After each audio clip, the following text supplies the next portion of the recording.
The biting wind whistled through the gnarled trees that marked the boundaries of Hinterkaifeck farm, carrying with it an unsettling chill that seemed to seep into the very bones of the Gruber family. It was late autumn in 1922, the air heavy with the scent of damp earth and decaying leaves as the sun began its slow descent behind the distant hills. Shadows stretched long and ominous across the fields, where the last of the crops had been harvested, leaving behind only the remnants of a once thriving harvest. Andreas Gruber, a sturdy man with a weathered face and weary eyes, stood at the edge of the barn, his hands shoved deep into the pockets of his threadbare trousers. The farm had been in his family for generations, but now it felt like a burden, a weight dragging them into despair. Rumors had begun to circulate in the nearby village of Weidhofen about the land being cursed, a notion that gnawed at him as surely as the winter would gnaw at their provisions. The fields that should have flourished lay barren, their soil sapped of life, much like the spirits of those who toiled upon it. Inside the farmhouse, Cecilia moved quietly, her footsteps echoing softly against the wooden floorboards. She paused by the hearth, where the flickering flames cast erratic shadows on the walls, and stared into the embers, lost in thought. Her heart ached for her husband, for the struggle they faced, and for the children who deserved so much more than the life this barren land offered them. Josef, her grandson, played quietly in a corner, his small hands busy with a wooden horse, while little Maria, barely old enough to speak, clutched a faded doll, her bright blue eyes wide with innocence. Victoria, their daughter and the anchor of the family, entered the room with a basket of potatoes, her brow furrowed in concern. "The village folk are talking again, mother," she said softly, setting the basket down. "They whisper that we are cursed, that the land has turned against us. What will we do when the winter comes?" Cecilia sighed, her heart heavy with dread. "We must keep faith, my dear. We have survived worse. There are still the chickens and the few goats. We will manage." But as the days turned into weeks, the tension in the air thickened, a palpable unease that settled over the farm like a shroud. The nights grew longer, the darkness deeper, and strange occurrences began to disturb their fragile peace. Tools were found misplaced, doors creaked open on their own, and once a chilling wind swept through the barn, rattling the empty stalls. Each incident stoked the flames of fear and superstition, driving wedges between the family members. One evening, as they gathered around the table for a meager supper, a loud bang echoed from the attic, causing all conversation to cease. The sound reverberated through the walls, leaving the air thick with apprehension. Andreas set down his fork, his face pale, and looked to his wife. "I will go check it," he said, his voice low but steady. Cecilia's eyes widened with worry. "Andreas, it could be nothing. Please." But he was already moving towards the stairs, the creaking wood beneath his feet a stark contrast to the silence that enveloped the room. As he ascended, the shadows seemed to deepen, swallowing him whole. The family sat in tense silence, the flickering candle casting an eerie glow on their faces, each heartbeat echoing the unspoken fears that loomed over them, a harbinger of the tragedy that lay ahead. In the harsh winter of 1922, the Gruber family of Hinterkaifeck, a remote farmstead nestled in the dense, whispering woods of Bavaria, found themselves ensnared in an escalating web of unease. The chill that permeated the air was not solely the result of the season, but rather a creeping dread that settled upon the family like an unwelcome specter. It began in January, when the nights grew longer and the winds howled with a ferocity that seemed to mock the solitude of their isolated home. Maria Gruber, the matriarch, first noticed something amiss one evening while tending to the hearth. As she stirred the fire, a low, creaking sound echoed through the silence, causing her to pause. The noise was unfamiliar, a disquieting groan that resonated from the darkened corners of the farmhouse. Straining her ears, she dismissed it as the house settling, yet unease prickled at the back of her mind.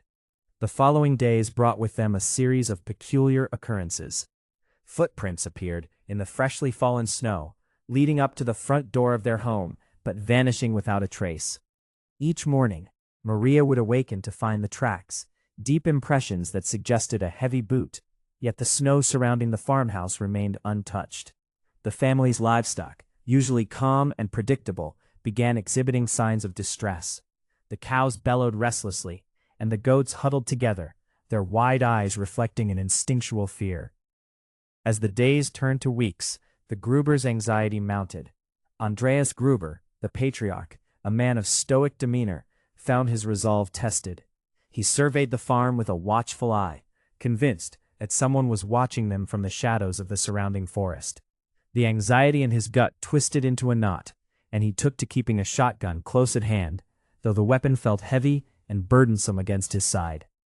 Maria discovered tools that had mysteriously shifted from their usual spots in the barn. The sickle, a vital implement for the harvest, was found lying in the dirt rather than its customary place on the wall. The family began to suspect that they were not alone in their home, that a phantom presence was toying with them. Late at night, whispers would echo through the halls, indistinct yet undeniably human. The children, especially little Cecilia, would awaken in terror, crying out for their mother, convinced that a ghost lurked just beyond the threshold of their rooms. One bitter night, Andreas, unable to quell his rising fear, ventured out into the snow-laden landscape, a lantern clutched tightly in his hand. The wind howled as he made his way to the edge of the woods, his heart pounding in rhythm with each crunch of snow beneath his boots. The moon cast an otherworldly glow, illuminating the trees that loomed like sentinels. He felt a fleeting sense of courage wash over him. But as he scanned the darkness, the oppressive silence enveloped him, and he felt the cold grip of dread seize his heart anew. Returning to the farmhouse, a shiver ran down his spine, more from the feeling of being watched than the chill of the night air. The haunting reality settled in his bones. Something was amiss within their sanctuary. The family had become prisoners of their own home, and though the tangible source of their fear remained elusive, its presence was palpably felt, a dark harbinger of the horrors that lay ahead. In the encroaching shadows, the Gruber family awaited a reckoning that would soon shatter their fragile existence. In the small German village of Hohenberg, the biting chill of February had settled heavily upon the Gruber household. The air was thick with tension, as if the winter frost had seeped into the very walls of their modest home. Victoria Gruber stood by the kitchen window, her breath fogging the glass, obscuring the bleak landscape beyond. The once vibrant chatter of her family had dwindled to a series of sharp exchanges, each word laced with unspoken grievances. Financial strains gnawed at the Gruber family like a relentless hunger. Her father, Wilhelm, a once proud carpenter, now spent his days mired in worry, his hands trembling as he counted the dwindling marks in their leather pouch.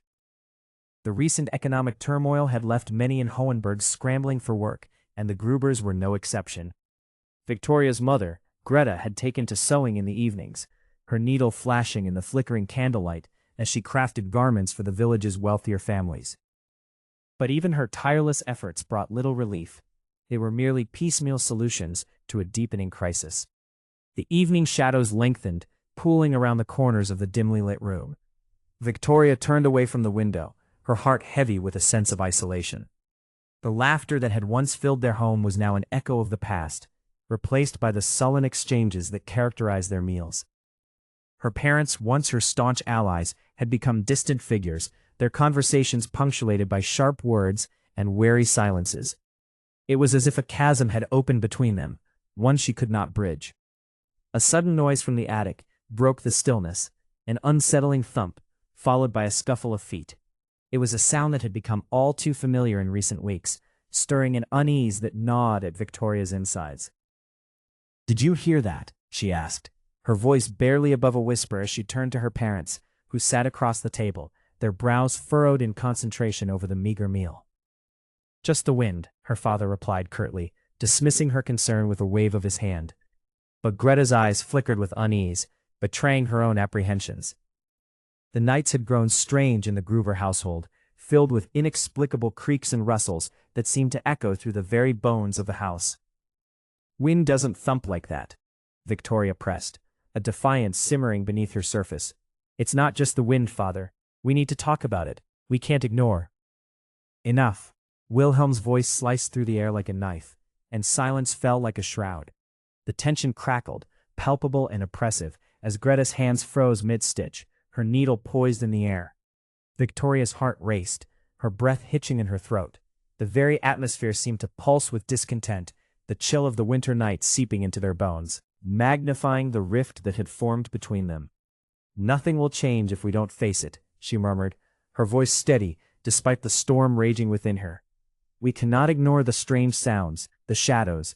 They are a sign of something wrong." "Don't speak such nonsense," Wilhelm snapped, his voice low and fierce. "You will only invite trouble upon our home." But as the echoes of his words hung in the air, Victoria felt a flicker of resolve ignite within her. The family she had once felt tethered to was unraveling, and with it, the very fabric of their lives. She could not remain silent in the face of the encroaching darkness, both in the world outside and within the walls of their home. With a courage she didn't fully understand, she took a step closer to the table, ready to confront the shadows that threatened to consume them all. The chill of March hung heavy over the small Bavarian village of Hinterkaifeck, where the frost clung stubbornly to the earth, making each footfall crunch like broken glass. The Gruber family's farm, a modest homestead flanked by dense forests, stood on the outskirts of town, its silence broken only by the distant calls of crows circling above. Yet on this bleak afternoon, unease permeated the air, thickening the atmosphere like fog. Lorenz Schlittenbauer had been the Grubers' hired hand for nearly a year, a wiry young man with a shock of dark hair and a bright smile that belied the weight of his labor. He was seen last near the barn, his silhouette framed against the fading sunlight as he secured the horses for the evening. The day passed into twilight, shadows stretching long across the fields, and when he failed to return from a routine trip to the nearby woods, the first hints of worry began to blossom among the family. By nightfall, the concerns had transformed into frantic whispers. Maria Gruber, the matriarch, paced the creaking wooden floors of their farmhouse, her brow furrowed with dread. "He should have been back by now," she insisted, her voice trembling. Her husband, Andreas, a stout man with a grizzled beard, tried to reassure her, but even his bravado faltered in the face of an unease that gripped the household. Soon, the family gathered their courage, slipping into their coats and stepping into the cold night. The wind howled like a restless spirit as they called for Lorenz, their voices swallowed by the darkness. The moon hung high, casting an eerie glow that illuminated the frosted fields, but there was no sign of the young man. The deep woods loomed ominously at the edge of their property, and within its depths lay a silence that felt almost conspiratorial. As the hours ticked on, the Grubers returned to their home, despair etched across their faces. News of Lorenz's disappearance spread quickly through the village, weaving a tapestry of speculation and fear. Whispers of foul play began to swirl, fueled by the shadows of the forest, where the trees seemed to lean in closer, as if eavesdropping on the unfolding drama. The following morning, a group of men from the village gathered, their faces grim and determined. Armed with torches and lanterns, they ventured into the woods, an air of dread thickening with each step. The search party scoured the underbrush, calling out Lorenz's name, their voices echoing in the stillness. Hours passed with no sign, the trees standing sentinel, guarding their secrets. As the sun began to dip below the horizon once more, a palpable tension gripped the group. They returned to the Gruber farm, their faces etched with worry. It was not just Lorenz's absence that unsettled them. It was the growing sense that something dark lurked among them, a malignancy festering within the shadows. In the days that followed, the village became a pauldron of rumors. Some speculated that Lorenz had run away, tired of the hard life on the Gruber farm, while others hinted at a more sinister fate. The Gruber family, once a quiet part of the village tapestry, now found themselves at the center of a storm, eyes watching from every corner, suspicion threading through the air like smoke. Life continued in Hinterkaifeck, but it was forever altered. The very ground felt tainted, as if the soil itself mourned the loss of a life that had slipped away, leaving only questions in its wake. The late afternoon sun hung low in the sky, casting elongated shadows over the cobblestone path that wound its way to the Gruber family farm. March 1st, 1922, had dawned with an unusual chill, the remnants of winter still gripping the landscape, and the air carried a sense of foreboding. As the neighbors approached, they exchanged sidelong glances, their whispers muffled by the sound of crunching gravel beneath their feet. The Gruber home, a sturdy two-story structure with weather-beaten shutters, loomed ahead, its facade unyielding, yet somehow weary. An aura of unease enveloped the place, a palpable tension that clung to the air like fog. The neighbors, Friedrich and Anna Muller, were invited for what was supposed to be a convivial social gathering, a chance to combat the long winter's isolation. But as they stepped onto the porch, a shiver ran down Anna's spine, inexplicable and unwelcome. Old Hans Gruber opened the door, his face a mask of strained hospitality. "Ah, welcome, welcome," he called, his voice crackling like kindling. His eyes, usually bright and warm, now held shadows that seemed to whisper of unspoken worries. He stepped aside, allowing his guests to enter, yet the air inside was thick, as though the very walls were holding their breath. The parlor, dimly lit by a single oil lamp, bore the marks of a family that had once thrived. A patchwork quilt lay rumpled on the sofa, and the scent of something unidentifiable simmered in the kitchen, mingling with the musty aroma of the old wooden beams. Anna noted how the room felt smaller than she remembered, as if the walls were closing in around them. "Where's Maria?" she inquired, glancing around for the Gruber's daughter. The young girl was often the heart of such gatherings, her laughter a bright counterpoint to the solemnity that seemed to have settled over the house like dust. "She is occupied," Hans responded, his voice trailing off, the uncharacteristic hesitation hanging heavy in the air. The silence stretched, thick with unasked questions. Friedrich attempted to lighten the mood. "Perhaps she is tending to the chickens. They must be restless in this weather." His laugh was forced, barely breaking the tension. But Hans only nodded, his gaze drifting toward the window where the last rays of sunlight flickered. An uneasy stillness settled over the group. As they exchanged pleasantries, the sound of a distant bell tolled from the village church, marking the hour. Each chime resonated through the room, amplifying the unspoken dread that loomed like storm clouds on the horizon. Shadows danced against the walls, and the flickering light cast grotesque shapes that seemed to mock their feeble attempts at normalcy. Then there was a sudden noise from the upper floor, an unfamiliar thud, followed by a low, mournful whine. Anna's heart raced, and she caught Friedrich's eye. His brow furrowed, and they both turned toward Hans, who stood rigid, his expression unreadable.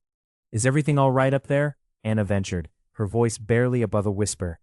Hans offered a strained smile, though it did little to disguise the flicker of panic in his eyes. "Just the old house settling, I suppose," he replied, yet there was a tremor in his voice that suggested otherwise. The evening lingered on, filled with stilted conversation and forced laughter. But as the neighbors prepared to leave, a lingering sense of dread followed them down the path. Unbeknownst to them, the shadows that clung to the Gruber home were not mere figments of imagination. They were harbingers of a tragedy that would soon unfold, a dark omen that would forever alter the fabric of their small community. The pale light of dawn crept into the small hamlet of Hinterkaifeck on March 31st, 1922, illuminating the morning dew that clung to the blades of grass. Yet, tranquility was a facade, masking the horrors that had transpired in the secluded farmhouse during the night. A bitter wind swept across the fields, rustling the bare branches of the apple trees that had stood sentinel over the Gruber homestead for generations. The day began like any other for the residents of Hinterkaifeck, but as the sun rose higher, the scent of blood lingered heavily in the air. Neighbors, accustomed to the rhythmic clatter of farm chores, noticed an unsettling silence enveloping the Gruber household. The absence of the family's usual morning activity, a cacophony of roosters crowing, cattle lowing, and the clinking of metal against wood, triggered a sense of foreboding. As the clock struck 8, Andreas Gruber's absence from the local tavern raised eyebrows. The tavern keeper, Herr Moser, noted the unease among patrons gathered around the oak bar. Andreas was known for his hearty laughter and penchant for storytelling, yet today the bar echoed with whispers of worry. Moser decided to investigate, gathering a few villagers to join him on the short trek to the Gruber farm. Upon arrival, the group halted, struck by the eerie stillness that enveloped the property. The heavy wooden door, usually ajar, stood ominously closed. Moser pushed it open, the creak of the hinges sounding like a mournful wail. Inside, the scene that unfolded was a tableau of despair and brutality. In the dim light of the farmhouse, the bodies lay strewn across the floor, lifeless and eerily still. Andreas Gruber, His wife, Cecilia, their daughter Victoria, and her 2 children, little Joseph and the infant, were victims of a ghastly massacre. The mattock, a common tool of their trade, had become an instrument of terror, its blades stained with the iridescent sheen of blood. Fragments of flesh and hair clung to its head, a grotesque testament to the violence that had erupted within these walls. The air grew thick with the metallic scent of death, and the villagers recoiled in horror. Moser, grappling with disbelief, stumbled backward, calling for the local constable, whose arrival would mark the beginning of a frantic investigation. The community, once bound by the simplicity of rural life, now found itself ensnared in a web of fear and suspicion. Rumors spread like wildfire, each whispered word igniting the imagination. Some spoke of a curse upon the Gruber family, while others recalled a strange figure seen lurking in the woods. The farm, which had once been a source of pride, was now a place of dread, its walls seemingly echoing the last screams of its inhabitants. As the sun climbed higher, casting twisted shadows across the bloodied floorboards, the villagers gathered outside, their faces pale and drawn. Eyes darted toward the farmhouse, a grim reminder of the fragility of life. The night of the murders would haunt Hinterkaifeck, an indelible stain on its history, leaving an enduring legacy of fear, suspicion, and unanswered questions. In the coming days, the search for truth would begin, but the darkness that had descended upon the town would linger long after the last echoes of horror faded into the past. April 1st, 1922, dawned cold and gray over the isolated village of Hinterkaifeck, a remote hamlet nestled among the rolling hills and dense forests of Bavaria. The morning mist clung stubbornly to the ground, wrapping the earth in a shroud of damp silence. It was a stillness that felt unnatural, a quiet that seemed to press upon the village like a heavy weight. As the sun struggled to break through the low-hanging clouds, the absence of the Gruber family stirred concern in the hearts of their neighbors. The Grubers were known not for their warmth, but for their steadfastness. Their regular presence was a fixture in the small community. Their livestock had gone unattended, and the fields lay fallow, the plow half finished in the muddy earth. Such neglect was not typical. Franz, a neighbor who lived a short distance from the Gruber farm, felt an uneasy knot tighten in his stomach. Concern turned to urgency as he recalled the last time he had seen them, a brief encounter only days prior when he had exchanged pleasantries with Andreas Gruber, a man whose furrowed brow spoke of worry, but whose words had offered no indication of distress. Driven by an instinctive dread, Franz decided to investigate. He trudged through the muddy path that led to the Gruber homestead, the chill air biting at his exposed skin. The wind whispered through the trees, a haunting sound that echoed his growing anxiety. Upon reaching the farmstead, he found the door ajar, creaking ominously in the breeze. A sense of foreboding washed over him, but he pushed it aside, steeling his resolve as he stepped inside. What he encountered within the dim confines of the home was a nightmare. The air was thick with a sickening sweetness, a metallic scent that clawed at his throat. The faint outline of a kitchen came into view, the table still set with remnants of a meal long abandoned, plates half filled with untouched food. His heart raced as he ventured further, calling out the names of the Gruber family, but his voice echoed back, swallowed by an oppressive silence. As he entered the adjoining room, the sight that met his eyes was one of unimaginable horror. The bodies lay sprawled across the floor, a grim tableau of death that rendered him momentarily paralyzed. Andreas and his wife Cecilia were lifeless, their faces twisted in expressions of terror. The children, little Joseph and his elder sister Victoria, were huddled nearby, their small forms still and cold. A thick pool of dark crimson spread across the wooden floor, a stark contrast to the whitewashed walls that seemed to close in around him. Franz stumbled back, his breath quickening. Panic surged through him, and he dashed outside, his mind racing as he shouted for help. The news spread like wildfire, igniting fear and disbelief among the villagers. Whispers of dark omens and curses filled the air as they gathered at the Gruber farm, their faces pale and drawn. The local constable arrived, his expression grave as he assessed the scene. The horror had not only claimed a family, but had also shattered the fragile sense of safety that had defined Hinterkaifeck. As the villagers stood in shock, they could not shake the feeling that evil had seeped into their very midst, leaving behind a stain that would haunt them long after the last echoes of the tragedy faded into the annals of their collective memory. The chill of early April settled over the small town of Wittenberg, Germany, hanging heavy in the air like an unwelcome fog. Darkened clouds loomed overhead, casting a pall over the quaint streets and the modest homes that lined them. It was on one such gray morning, the 12th day of the month, that the peace of the town was irrevocably shattered. A discovery made by children playing near the edge of the woods led to the grim revelation of a family slaughtered within the confines of their own home, a horror that would grip the community in a vice of fear and uncertainty. Within hours, the police arrived, their presence a stark contrast to the eerie stillness that enveloped the scene. Officers, clad in heavy woolen uniforms, moved with a grim purpose, their breath visible in the crisp air. They cordoned off the area, an invisible barrier against the morbid curiosity that threatened to swarm the neighborhood. Neighbors gathered, huddled together in clusters, their whispers a cacophony of shock and speculation. Mothers clutched their children closer, while men exchanged furtive glances, their faces pale as the implications of the crime settled upon them like a shroud. Detective Friedrich Mueller, a seasoned investigator with a weary demeanor, set about the task with a quiet resolve.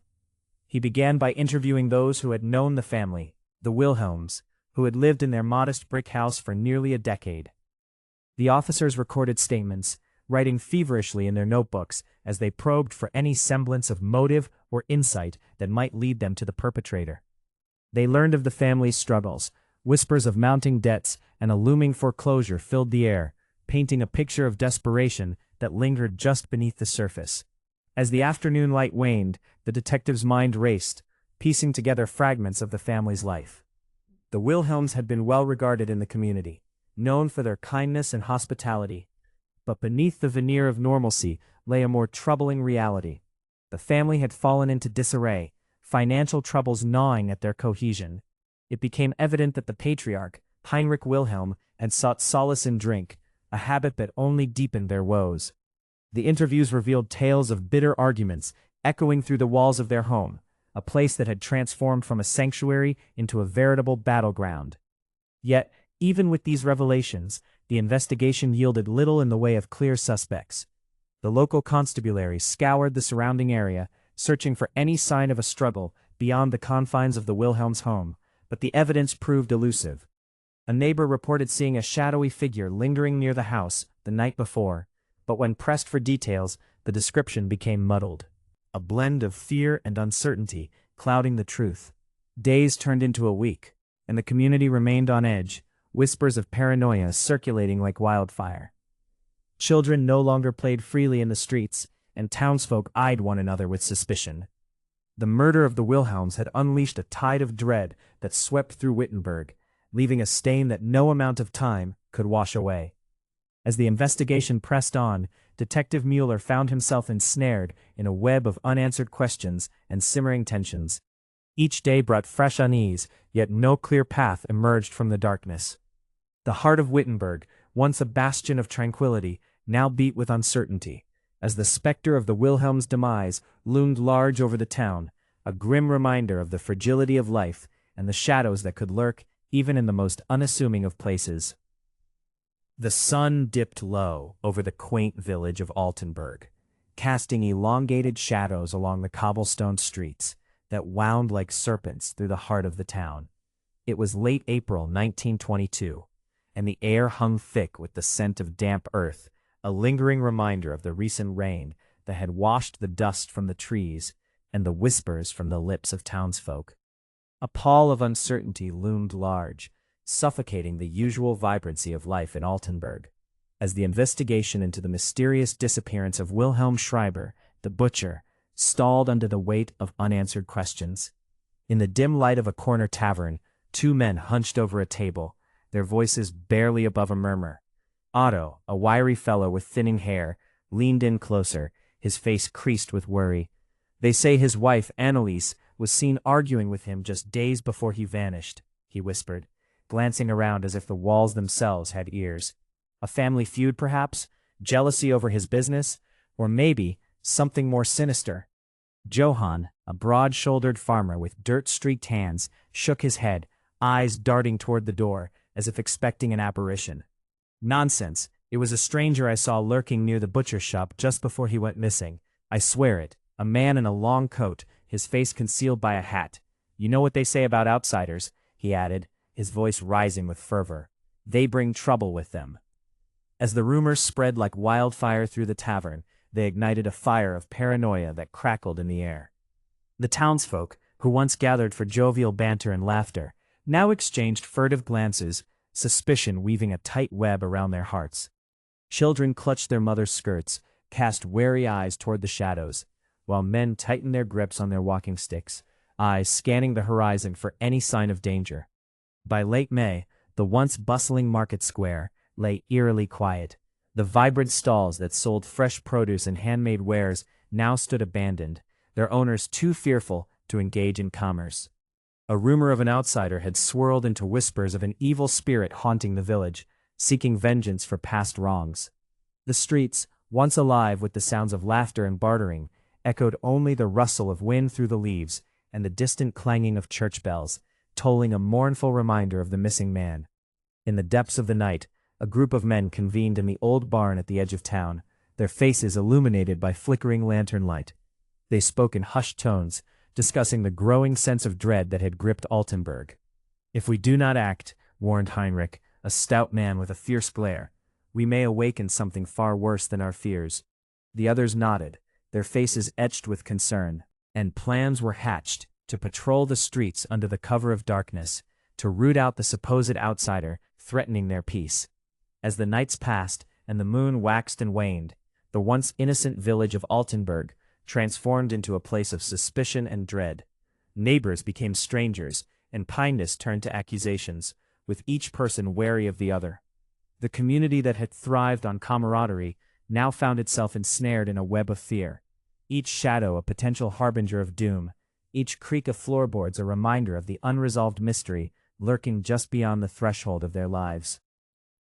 The morning sun rose reluctantly over the vast furrowed fields of Hinterkaifeck, casting long shadows that danced across the blood-stained earth. On that fateful day in June 1922, the air was thick with an uneasy tension, a palpable awareness that something unspeakable had transpired. The news of the Gruber family's murder had spread like wildfire, igniting the curiosity and horror of a nation still reeling from the Great War's aftermath. In the nearby town of Weidhofen, the local newspaper office bustled with frenzied activity. Journalists, clad in rumpled suits and fedoras, crowded around desks cluttered with typewriter ribbons and half-empty inkpots. The editor, Herr Mueller, a man with a penchant for sensationalism, paced the room, his eyes gleaming with a mix of excitement and dread as he contemplated the story that would soon grip the country. "Listen here," he barked, drawing the attention of his staff. "This isn't just a murder, it's an event. We need to capture the rawness of the tragedy. The people want to know every sordid detail of the Gruber family's demise. Make it vivid, make it shocking." With that directive, reporters descended upon Hinterkaifeck, their spirits buoyed by the promise of headlines that would sell papers and immortalize their names.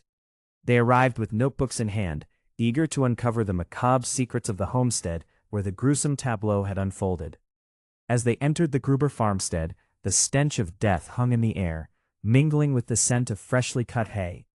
The bodies, discovered in the barn and the house, had been positioned in a way that defied logic, raising questions that gnawed at the core of the investigators' minds.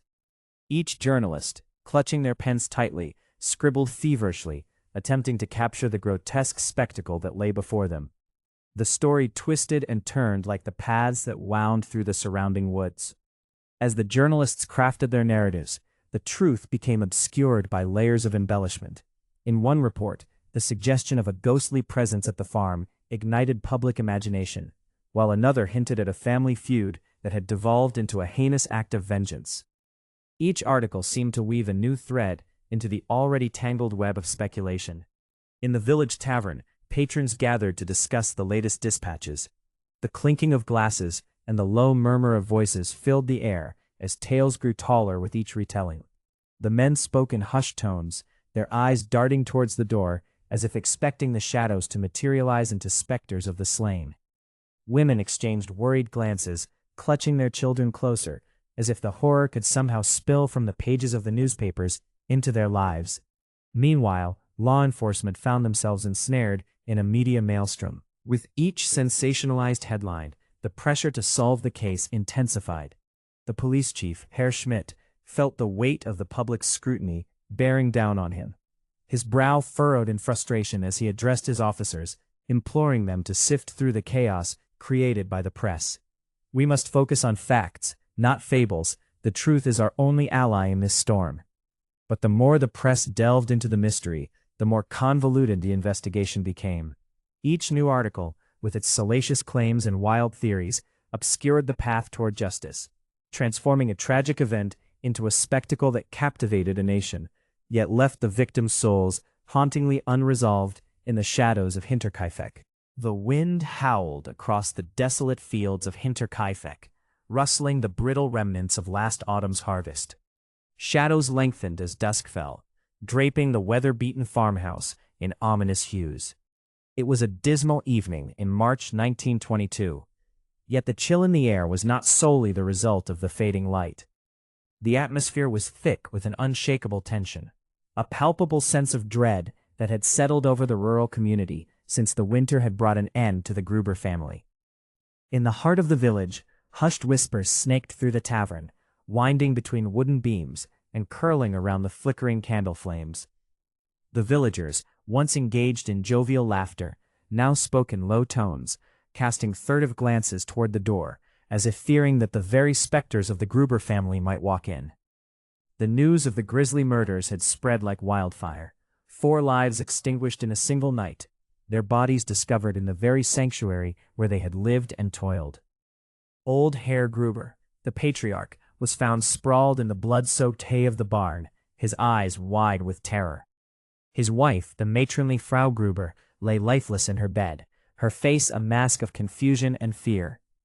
The young couple, Andreas and Cecilia, had met the same fate, their dreams extinguished as they lay side by side. Even the gentle, innocent child, little Joseph, had not been spared. The sight of the bloodied farmhouse had left the local constable, Herr Muller, trembling as he recounted the details to the gathered townsfolk.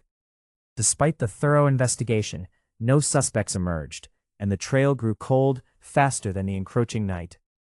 Some villagers speculated about the supernatural, whispering of ghosts that roamed the fields, seeking vengeance for the violent end that had befallen them. Others spoke of a vengeful spirit, perhaps an uninvited guest who had turned the peaceful homestead into a scene of horror. The police, led by the beleaguered Muller, seemed unable to penetrate the mists of mystery that clung to the old Gruber farm. As winter waned, the farmhouse stood as a monument of fear, its windows dark and vacant, the silence within as heavy as lead. The once bustling farm, filled with laughter and toil, now echoed with the ghosts of its former inhabitants. Meanwhile, the community, gripped by unease, hesitated to approach the cursed grounds. Rumors swirled like autumn leaves, each tale more macabre than the last. Some spoke of strange lights flickering in the windows at night, of footsteps echoing in the fields when no one was seen to tread. Children dared one another to run to the edge of the property, their hearts pounding with a mix of fear and thrill. Yet none dared to linger long, for the tales of the Hinterkaifeck murders had sewn a fabric of dread that wrapped tightly around the village. As the seasons turned, the murders of the Gruber family faded into a cold case, a haunting reminder of the fragility of life and the darkness that could lurk behind the most unassuming facades. The once vibrant farm became a ghostly silhouette against the skyline, a place where echoes of laughter had been replaced by the hollow whispers of the past, and the community, forever changed, held its breath, waiting for answers that may never come. The night had settled over the Hinterkaifeck farmstead like a heavy quilt, muffling the sounds of the surrounding Bavarian woods. The moon cast its pale glow over the thatched roofs and gnarled trees, illuminating the frost-kissed ground where the last remnants of autumn had long since given way to the chill of early winter. Within the creaking walls of the Gruber household, an unsettling tension hung thick in the air, unseen yet palpable, as if the very land whispered of impending doom. Andreas Gruber, the patriarch of the family, stood at the window, his brow furrowed with worry. He had noticed peculiarities in recent weeks, footprints in the snow leading to the barn, strange noises echoing through the night, and the unsettling sensation of being watched. The isolation of their farmstead, nestled deep in the woods, had always been a source of pride for the Gruber family, but lately it felt more like a trap. He turned his head, glancing toward the flickering candlelight in the adjoining room where his wife, Casilia, and their daughter, Victoria, prepared for the evening meal.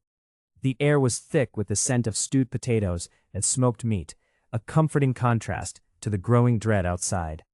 Victoria, a young woman of 25, wore her worry on her face as she set the table. The shadows danced along the walls, and she could not shake the feeling that something was amiss. In hushed voices, she and her mother had discussed the oddities, whispering of the strange intruder they suspected might be lurking in the shadows. Yet Andreas, ever the stoic protector, had dismissed their fears as mere figments of their imagination. The woods play tricks on the mind, he had said, with a dismissive wave of his hand. That evening, as the family sat down to their meal, the air grew heavier, stifling conversations as they exchanged furtive glances. The crackle of the fire punctuated the silence, but even that could not drown out the lurking sense of unease. Outside, the wind howled through the trees, a ghostly symphony that echoed the family's growing apprehension. Days turned into weeks, and the peculiar occurrences continued. The livestock began to act strangely, the cows lowing restlessly in the night, while the dogs barked at unseen phantoms. One evening, Andreas discovered a tool missing from the barn, a simple pitchfork, yet it felt significant, as though it had been taken as an omen of something far more sinister. He locked the barn door tighter, yet the unease remained, festering like an open wound. On the night of March 31, 1922, the moon hung low, a ghostly orb draped in tattered clouds. As the family retired to their beds, they remained blissfully unaware that their fates were entwined with the darkness that whispered through the trees. The shadows crept closer to the house, and the very air seemed to thicken, laden with the weight of unuttered horrors. When dawn broke, it revealed a silence that was not merely peaceful, but ominous. The farmstead stood still, save for the cawing of crows circling overhead. The sun rose on a scene that would forever haunt the annals of German folklore. The Gruber family, once vibrant with life, would be discovered lifeless, their tragic end marking the beginning of a tale that would echo through time, a chilling reminder of the darkness that lurks in the quietest places, where even the most idyllic of landscapes can conceal unspeakable horrors.